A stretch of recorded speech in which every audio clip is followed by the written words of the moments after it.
नमस्ते साथियों, मैं सूरज छेत्री आप लोग सभी को फार्मिंग इंडिया यूट्यूब चैनल पे स्वागत करता हूँ। साथियों, मैंने जो देसी आरआईआर और सोनाली के चूजे लाए थे उनका ये 49 नंबर डेज है। जैसे कि मैंने आप लोगों को पहले भी बताया था कि मैं फ्री रेंज फार्मिंग करता हूँ और इसलिए 47 डेज से मैंने इन मुर्गियों को बाहर फ्री रेंज में छोड़ना चालू कर दिया है। 46 डेज तक मैंने इन मुर्गियों को फार्म के अंदर रख कर देसी मुर्गियों के लिए जो कॉमर्शियल फीड आता है उसमें से पहले मैंने इन्हें प्री स्टेटर फीड खिलाया और प्री स्टेटर फीड खत्म होने के बाद स्टेटर और राइस पॉलिश एक साथ मिक्स करके खिलाया था और 47 डेज से ही मैंने इन्हें बाहर फ्री रेंज में छोड़ना चालू किया है। बहुत सारे लोग 10 या 15 दिन से ही चूजों को बाहर फ्री रेंज में छोड़ना चालू कर देते हैं। देखिए, आप लोगों को ये गलती कभी भी नहीं करना है। अगर हम छोटे अवस्था में ही चूजों को बाहर फ्री रेंज में छोड़ देते हैं तब उसके वजह से चूजे मर सकते हैं। इसलिए मिनिमम चूजों को 45 दिन तक फार्म के अंदर रखकर कॉमर्शियल फीड खिलाकर पालना चाहिए और 45 दिन के बाद ही उन्हें बाहर फ्री रेंज में छोड़ना चाहिए। और 45 दिन के बाद हम चाहे तो चूजों को एक टाइम कॉमर्शियल फीड खिलाकर एक टाइम घर का बनाया हुआ फीड भी दे सकते हैं और घर का जो भी वेस्टेज होता है वो भी खिला सकते हैं, जिससे मुर्गियों के फीड का खर्च कम हो जाता है। फ्री रेंज फार्मिंग करने के बहुत सारे फायदे होते हैं, जैसे कि फ्री रेंज फार्मिंग में मुर्गियां अपना चारा खुद निकाल कर खाते हैं, जिससे मुर्गियों के फीड का खर्च बहुत कम हो जाता है। आप लोग देख सकते हैं, मैंने जो भी मुर्गियों को अभी बाहर फ्री रेंज में छोड़ रखा हुआ है वो मुर्गियां अपना चारा खुद निकाल कर खा रहे हैं।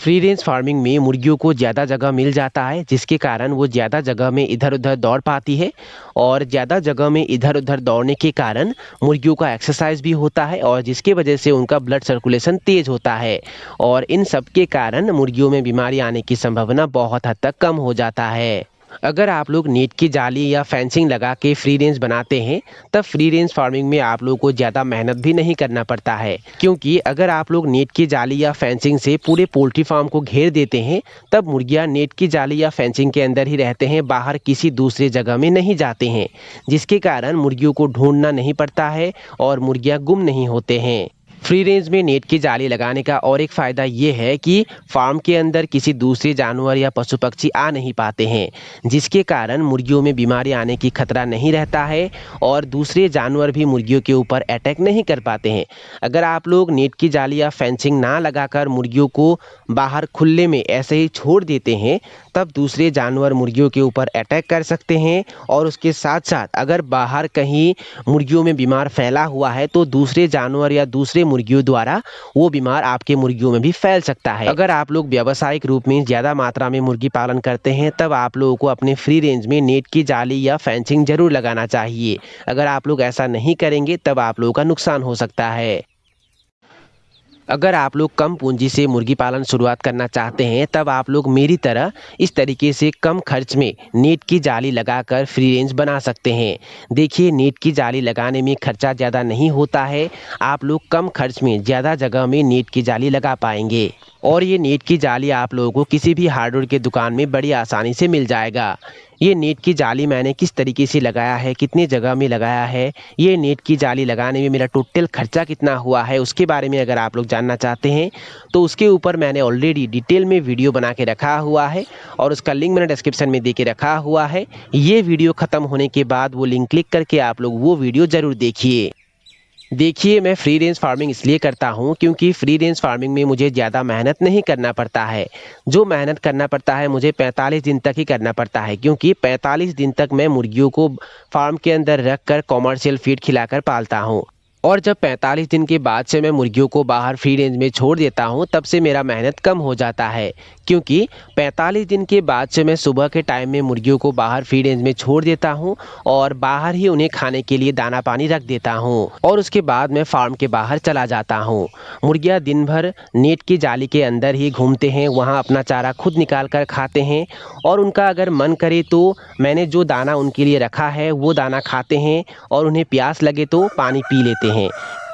मैंने अपने पूरे पोल्ट्री फार्म को नेट की जाली से घेर रखा हुआ है, जिसके कारण दूसरे जानवर मेरे फार्म के अंदर जा नहीं पाते हैं और मुर्गियों के ऊपर अटैक नहीं कर पाते हैं और उसके साथ साथ मेरे फार्म के अंदर जो भी मुर्गियां हैं वो बाहर नहीं आ पाते हैं और जिसके वजह से मैं पूरे निश्चिंत रहकर अपना दूसरा काम देख पाता हूँ।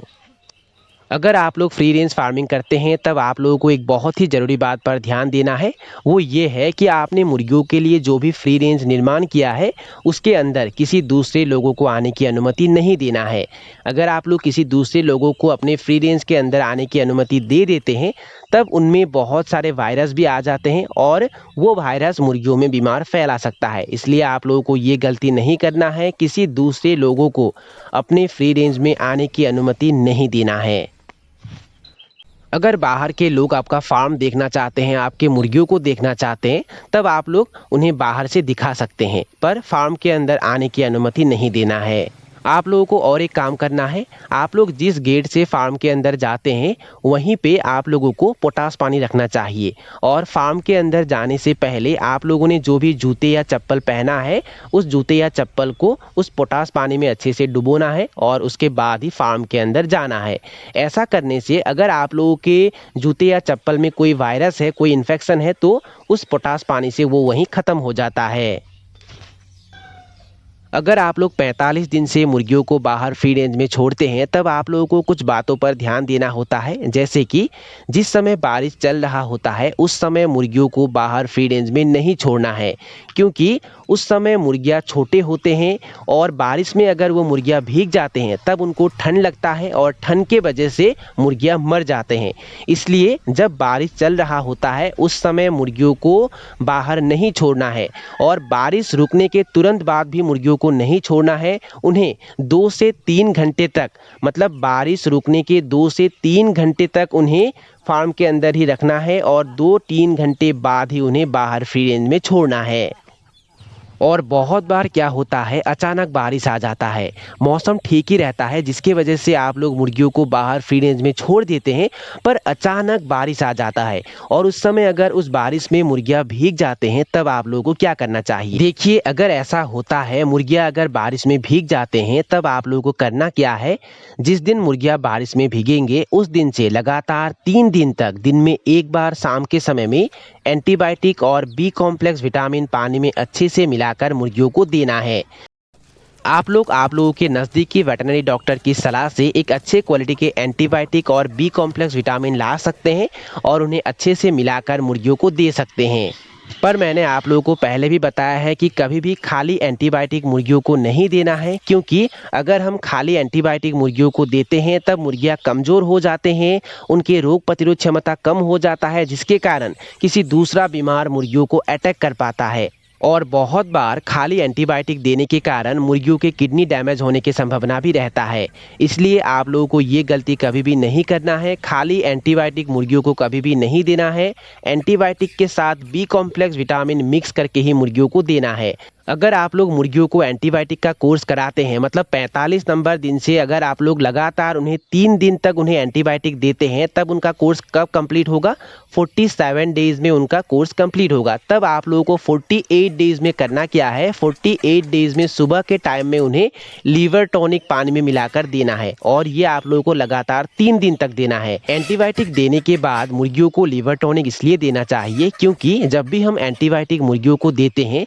या अगर हम इंसान भी एंटीबायोटिक खाते हैं तब हमारा लीवर फंक्शन थोड़ा खराब हो जाता है, जिसके वजह से हम अच्छे से खा नहीं पाते हैं, जिसके कारण बहुत सारे लोग लीवर टॉनिक खाते हैं जो उनका रुचि फिर से लाता है। और मुर्गियां भी ज़्यादा अच्छे से खा पाए, खाने में उनका रुचि फिर से आ जाए, उसके लिए हमें लगातार 3 दिन तक लीवर टॉनिक का कोर्स कराना है। अगर आप लोग कोई भी काम समझदारी से और पूरे प्लानिंग के साथ करते हैं तब आप लोगों को सफलता ज़रूर मिलता है। अगर आप लोग मुर्गियों को अच्छे से देखभाल करते हैं, उन्हें कौन से समय में क्या मेडिसिन देना होता है, क्या वैक्सीन देना होता है, किस तरीके से देना होता है, उसके बारे में अगर आप लोगों को अच्छे से पता होता है तब आप लोग मुर्गी पालन में सफलता ज़रूर हासिल करेंगे। और अगर आप लोग मुर्गी पालन में कामयाब हासिल करना चाहते हैं और अगर आप लोग ये जानना चाहते हैं कि 1 दिन से लेकर 90 दिन तक देसी मुर्गियों को किस तरीके से देखभाल करना होता है, क्या क्या मेडिसिन देना होता है, क्या क्या वैक्सीन देना होता है, किस तरीके से देना होता है, उसके बारे में मैंने डे वाइज ऑलरेडी वीडियो बना के रखा हुआ है और उसके ऊपर एक प्लेलिस्ट भी बनी हुई है और उसका लिंक मैंने डिस्क्रिप्शन में दे के रखा हुआ है। वो लिंक क्लिक करके आप लोग सारे वीडियो देख सकते हैं।